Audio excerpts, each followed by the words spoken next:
पश्चिम बंगाल के मुख्यमंत्री ममता बनर्जी ने बीजेपी पर राज्य में दंगा करवाने का आरोप लगाया है। ममता बनर्जी ने कहा कि बीजेपी यहां बाहरी लोगों को बुला करके अहिंसा अशांति फैला रही है। दरअसल उन्होंने ये कहा कि दंगा बंगाल की संस्कृति में नहीं है, बीजेपी यहां कुछ नहीं कर पा रही है, इसलिए बाहरी लोगों को बुला करके माहौल खराब कर रही है, दंगे फैला रही है। इससे पहले बीजेपी लगातार ममता बनर्जी पर आरोप लगा रही है।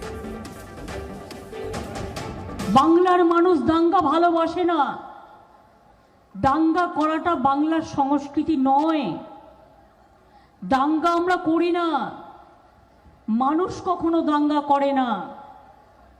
বিজেপির লোকেরা আজকে পারে না, তাই দাঙ্গা করবার জন্য বাইরের গুন্ডাদের ভাড়া করে নিয়ে আসে, এবং এটাকে আমি বলতে চাই দাঙ্গা নয়, ইটস এ ক্রিমিনাল ভায়োলেন্স।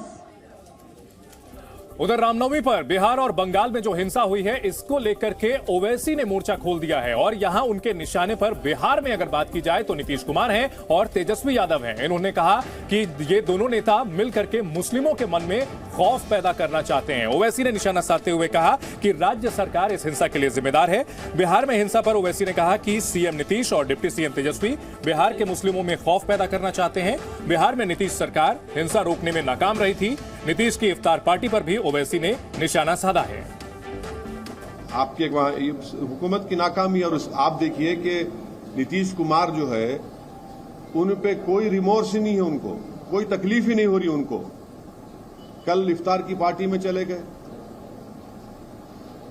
टोपी सर पर पहन लिए, शॉल पहन लिए, अरे कुछ तो हमदर्दी दिखाते, गम दिखाते।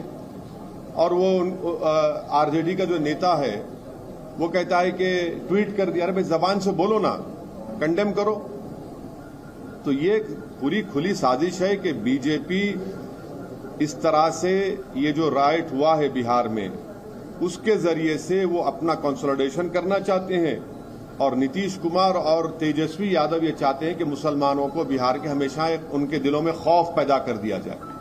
जो अगर कोई प्रोसेशन निकालते हैं और वो प्रोसेशन में वायलेंस होता है तो जो ऑर्गेनाइजर्स है उनकी भी जिम्मेदारी उस पर आयद होती है कि उन्होंने उस वायलेंस को रोका नहीं बल्कि उसको आगे बढ़ाया भी। ये दो चीजें फैक्ट है, इसको कोई डिनाई नहीं कर सकता है।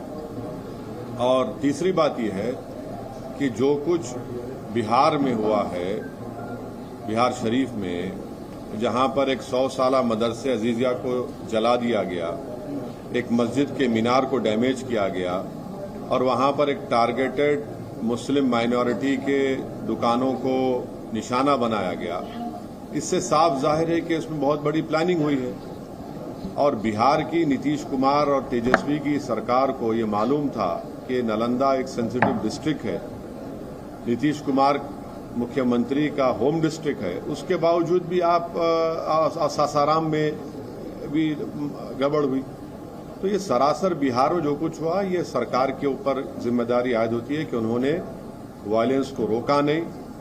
और उनको मालूम था, उनके पास रिपोर्ट्स, इंटेलिजेंस रिपोर्ट्स थे कि यहां पर वायलेंस हो सकता है। उधर ओवैसी ने गृह मंत्री अमित शाह के उस बयान पर भी पलटवार किया है जिसमें अमित शाह ने कहा था कि जो दंगाई हैं उनको उल्टा लटकाकर सीधा कर देंगे अगर सरकार में आए तो। यहां पर ओवैसी ने सवाल खड़े किए कि बड़ोदरा में जो हिंसा हुई है उस पर क्या कदम उठाए गए हैं। आज समग्र बिहार चिंता कर रहा है। बिहार के बिहार शरीफ में आग लगी है, सासाराम में आग लगी है, बिहार शरीफ नालंदा तो नजदीकी है। चिंता हो रही सबको। मैं आपको कहता हूं 24 में मोदी जी को पूर्ण बहुमत दीजिए, 40 में 40 सीटें, और 25 में भाजपा की सरकार बनाइए। ये दंगा करने वालों को उल्टा लटका कर सीधा करने का काम ये भारतीय जनता पार्टी करेगी। और देश के होम मिनिस्टर बोलते हैं कि उल्टा लटका देंगे अगर उनकी सरकार होती। तो फिर वडोदरा में क्या हुआ? उल्टा लटका देंगे तो कर्नाटका में इदरीस पाशा को जिसने मारा उसको उल्टा लटकाएंगे होम मिनिस्टर साहब। कर्नाटका में आपकी सरकार है ना, आपका मुख्यमंत्री है। इदरीस पाशा को रामनगर डिस्ट्रिक्ट से किडनैप करके 20 लाख रुपए रैंसम पूछा गया, 20 लाख रुपए, और नहीं देने की बुनियाद पर उसको आप मॉबलिज कर दिए। उसको उल्टा लटकाएंगे। जुनैद नसीर को हरियाणा में मार दिए ले जाकर, क्या होम मिनिस्टर अमित शाह उन जो मारने वालों को उल्टा लटकाएंगे? ये कौन सा ये बात करते? जी न्यूज़।